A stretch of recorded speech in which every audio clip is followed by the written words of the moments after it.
జై శ్రీ రాధే కృష్ణ. పాండవులు అరణ్య అజ్ఞాతవాసాలు పూర్తి చేసుకున్నాక ఉత్తర అభిమన్యుల వివాహమయ్యాక కృష్ణ, బలరామ, సాత్యకి, ద్రుపదుడు, పాండవులు, విరాటరాజు మొదలగు వారు కూర్చొని మాట్లాడుకొని ద్రుపద పురోహితుడను దూతగా పంపి రాజ్యంలో భాగం గౌరవంగా ఇస్తే పుచ్చుకుందాం లేదా యుద్ధానికి సిద్ధమని నిర్ణయించుకుని రాజులందరి దగ్గరకు సహాయం కోసం దూతలను పంపగా ధర్మరాజు పక్షాన యుద్ధంలో పాల్గొనటానికి 7 అక్షౌహిణుల సైన్యంతో రాజులు సహాయంగా రాగా దుర్యోధనుడు కూడా రాజుల దగ్గరకు సహాయం కోసం దూతలను పంపగా 11 అక్షౌహిణుల సైన్యంతో రాజులందరూ రాగా నిలబడడానికి కూడా స్థలం చాలనంతమంది హస్తినకు చేరారు. అప్పుడు ద్రుపదుడి పురోహితుడు కౌరవ సభకు దూతగా వెళ్ళగా భీష్మ, విదుర, ధృతరాష్ట్రులు అతన్ని సన్మానించారు.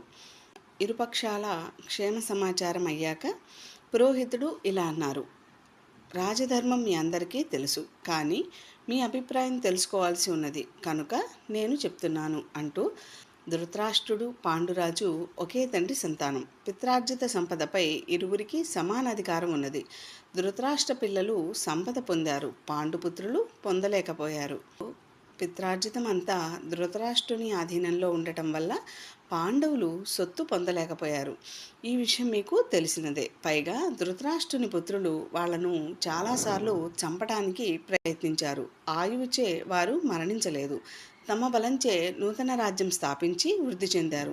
శకునితో కలిసి జూదం వంకతో దాన్ని అపహరించారు. ధృతరాష్ట్రుడు దానికి అనుమతి ఇచ్చారు. కౌరవ సభలోనూ 13 సంవత్సరాల అరణ్య అజ్ఞాతవాసాలలో ఎన్నో క్లేశాలను అనుభవించి కూడా కురుశ్రేష్ఠులైన పాండవులు కౌరవులతో సంధినే కోరుతున్నారు. పాండవుల నడవడి, దుర్యోధను యొక్క ప్రవృత్తిని తెలుసుకొని ఉభయపక్షాల క్షేమం కోరి దుర్యోధనుని అనునయించటం మంచిది. వీరులైనప్పటికీ పాండవులు యుద్ధం చేయకుండా, జననష్టం లేకుండా రాజ్యం పొందాలి అని అనుకుంటున్నారు. ఏ కారణంతో దుర్యోధనుడు యుద్ధం చేయాలి అనుకుంటున్నాడో అది నిజమైన కారణంగా భావించవద్దు. ఎందుకంటే పాండవులు కౌరవుల కంటే బలవంతులు. 7 అక్షౌహిణుల సైన్యంతో పాటు 1000 అక్షౌహిణుల సైన్యానికి సమానమైన భీమ, సాత్యకి, మహాబలవంతులైన నకుల, సహదేవులు కూడా ఉన్నారు.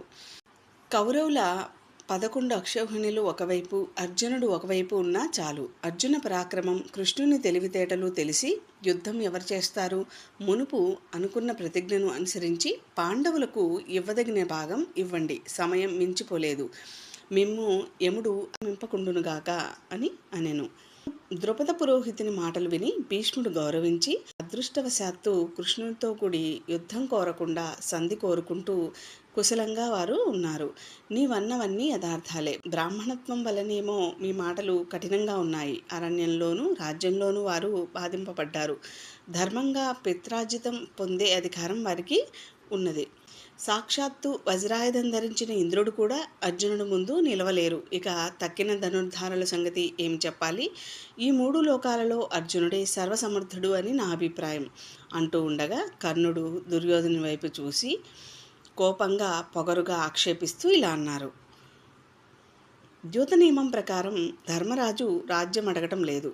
సమయాన్ని అతిక్రమించి మత్స్య, పాంచాల దేశీయుల బలాన్ని చూసుకొని అడుగుతున్నాడు. మేము వారిని సమయం మధ్యలోనే విరాట నగరంలో గుర్తించాం. వారు మళ్ళీ అజ్ఞాత అరణ్యవాసాలు పూర్తి చేసి నియమం ప్రకారం ధర్మంగా వస్తే రాజ్యాన్ని అంతటినైనా శత్రువులకు ఇస్తాడు దుర్యోధనుడు.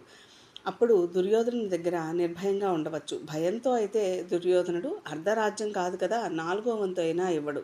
ధర్మాన్ని విడిచి యుద్ధాన్ని వారు కోరుకుంటే పాండవులు ఈ కురుశ్రేష్ఠులను కలిసినప్పుడు నా మాటను స్మరించగలరు అని అనెను. అప్పుడు భీష్ముడు ఇలా అన్నారు: పార్థుడు ఒక్కడే 6 రధికులను అంటే భీష్మ, ద్రోణ, కర్ణ, దుర్యోధన, కృప, అశ్వత్థామ లను గోగ్రహణ సమయంలో ఓడించాడు. పలుమార్లు అతనితో తలపడి ఓడిపోయిన నీ పరాక్రమం ఏమిటో అప్పుడే చూశాం. ఈ బ్రాహ్మణుడు చెప్పినట్టు చేయకపోతే ఆ అర్జునుని చేతిలో మనం దెబ్బలు తిని మట్టి కరుస్తాం అని అనగా ధృతరాష్ట్రుడు భీష్ముని భక్తితో అనునయించి కర్ణుని నిందించి ఇలా అంటారు: భీష్ముడు మాకు హితమైన మాట చెప్పారు. అది పాండవులకు సర్వ జగత్తుకు కూడా హితమైనదే. నేను ఆలోచించి పాండవుల వద్దకు సంజయుని పంపిస్తాను అని ద్రుపద పురోహితుని సత్కరించి పాండవుల దగ్గరికి పంపివేసి సంజయుడను పిలిపించెను. జయ శ్రీ రాధే కృష్ణ.